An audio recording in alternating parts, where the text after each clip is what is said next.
અહીંયાથી 18 કિલોમીટર દૂર આવેલ આપા ગીગાનો વડલો તેની બાજુમાં આવેલ માલધારીઓની વસાહત છે। તે ગીર બોર્ડરને અડીને આવેલું આ ધામ છે। ત્યાંના મહંત બટુક બાપુ બાવાજી આપા ગીગાની સેવા પૂજા કરે છે। આ જગ્યા આપા ગીગાનો વડલા તરીકે ઓળખાય છે।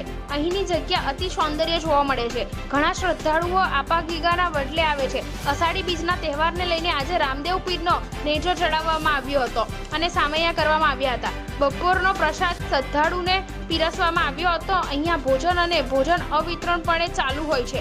આ જગ્યા ધારી તાલુકામાં પ્રખ્યાત છે।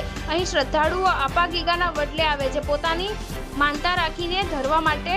આ પ્રસંગે ચાંચાઈ ગામના સરપંચ બલવીરભાઈ વાળા, નરેશભાઈ સોલંકી, બાવલભાઈ ભરવાડ, ભીખાભાઈ ભરવાડ તથા આજુબાજુમાં રહેતા પરિવારો દર્શન કરવામાં આવ્યા હતા। Chief bureau Solanki.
કાક તું કરો દી છોકરાને ભરાઈ જાય ને છોકરાને એક ભરાઈ જાય